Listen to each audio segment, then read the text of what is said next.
මේ බණහන කවුරු හරි කොතනක හරි කෙනෙක් ඇති ওই අවස්ථාවට මුහුණ දෙන එදාට මං කියපු බණපදේ වටි. නුඹලා කල්පයක් බේරෙයි. කල්පයක් නිරේ වැටෙනවා කියන්නේ ඔයාලා අහලා තියෙනවනේ කවදා හරි වැස්සකට හරි ගොඩ වෙච්ච පන්සලකට ගින් හරි බණක් අහලා තියෙනවා නම් කකුසඳ කෝණාගමන කාශ්‍යප ගෞතම මෛත්‍රී කියලා බුදුරජාණන් වහන්සේලා 5 නමක් මේ මහා භද්‍ර කල්පේ පහළ වෙනවා කියලා. මේ මුළු කල්පේම කොටස් 6කට බෙදුවොත් පළවෙනි කොටස් දෙකේ තමයි ඔය බුදුරජාණන් වහන්සේලා 5 නමම පහළ වෙන්නේ. අනිත් කොටස් 4ෙම බුදුවරු නෑ. එක කල්පයක්. එච්චර කල්පයක් මාතෘ ඝාතකයා නිරේ.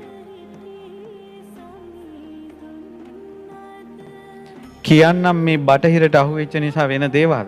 මම මතක හැටියට මං ඕස්ට්‍රේලියාවේ ධර්ම ප්‍රචාර ගිය වෙලාවේ දුවෙක්.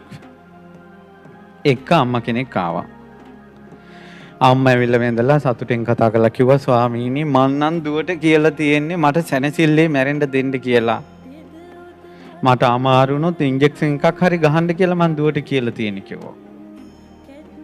එතකොට බටහිර තියෙන ඔබ දන්නවා ලෙඩාට අමාරු නම් ඒවා සමහර වෛද්‍යවරු යෝජනා කරනවා. ඔබ කැමති නම් සැනසෙල්ලේ නැති වෙන්න මෙයාට ඉන්ජෙක්ෂන් එකක් දෙන්න පුළුවන් කියලා. ඒතර ඔය අම්මා ලෙඩ වෙලා ලෙඩ ඇඳේ ඉද්දින් අර දුවටත් මතක් වෙනවා අම්මා කියපු දේ. අම්මා කිව්වනේ මට සැනසෙල්ලේ මැරෙන්න දියන් කියලා. අර දුවගේ වචනේ මුල් වෙලා ඉන්ජෙක්ෂන් එකක් ගහපු ගමන් අම්මා මැරෙනවා.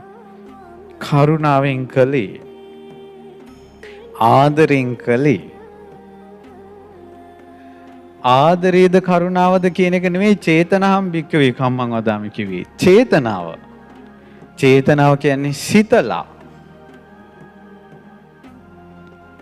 සිතලන එක කිව්වේ. ඒ දුව මාතෘ ඝාතකයි. කල්පයක් නිරේ. ඒ වාගේ පවක් දැන හෝ නොදැනගෙන කරගත්ත කෙනෙක් මේ මහා පෘථුවියේ පුරාම රහතන් වහන්සේලා වඩා හිඳවලා දනින් දන ගෑවෙන කල් රහතන් වහන්සේලා කියන්නේ දනියෙන් දනිය ගෑවෙන විදිහට රහතන් වහන්සේලා මුළු පෘථුවියේම ඉඳවලා අටපිරිකර පූජා කළා මහා දානයක් දුන්නත් ඊළඟ ජීවිතේ අපාය යන්නේක නම් වැළකෙන්නේ නැහැ. අතරක් නෑ. ඒ නිසා යානන්තරිය කියන්නේ කොහොමද බටහිර පොලිමට කල්පයක් නිරේ යන්ට සත්වයෝ පෙළ ගැසී සිටින වග දරුවනේ නුඹලාට නොපෙනේද? මෙතන කවුරු හරි ඇති. මන් දන්න පුතෙක් හිටියා. ඒ පුතාට ගෙත් අම්මා අසනීප වුණා. දොස්තරලා කිව්වා මේ මෙහෙම කරමු කියලා. කොල්ලට එකපාරම බණපදේ මතක් වුණා. මතක් වෙච්ච ගමන්ම කොල්ලා කිව්වා බෑ. මගේ අම්මා මොහොතක් හරි ජීවත් වේවා මං අම්මා ගැන ඒ සම්බන්ධයෙන් ප්‍රකාශයක් කරන්නේ නැහැ කිව්වා. පහුව දාම්ම නැති වුණා. අර කොල්ලා බේරුනේ අහපු නිසා. මේ බණහන කවුරු හරි කොතනක හරි කෙනෙක් ඇති ওই අවස්ථාවට මුහුණ දෙන එදාට මං කියපු බණපදේ වටි. නුඹලා කල්පයක් බේරෙයි. තව තියෙනවානේ බට ගැසීම. කියනවා මෙයා කොහොමත් මැරෙනවා. අපරාධ මැෂින් වලට දාලා මෙයාලා තියෙන්නේ. ඔයාලා පොඩ්ඩක් මේකට කැමැත්ත ප්‍රකාශ කරන්න අපි බට අයින් කරන්නම් කියලා. එතකොට මැරෙන එක කොහොමදත් මැරෙනවා. ඒ වෙලාවේ මැරෙන්නේ බට අයින් කිරීම නැමැති හේතුව මුල් කරගෙන. මොකද මේ බට ගහලා තිබ්බනම් මොහොතක් හරි ඔහුගේ ජීවිතේ තියෙනවා. ඇයි ඒ ජීවිතේ වටින්නේ? ඔහු මැරිලා ඊළඟට යන්නේ නිරයට නම් මේ මනුස්ස ලෝකේ බට ගොඩේ හරි එක මොහොතක් ජීවත් වීම වටින්නේ නැද්ද? මට දරුවෙක් ඇවිල්ලා කිව්වා ආච්චි හරියට අසුචි ගොඩේ ඉන්නේ ගොඩක් දුක් විඳිනවා අවුරුදු 90යි ස්වාමීනි.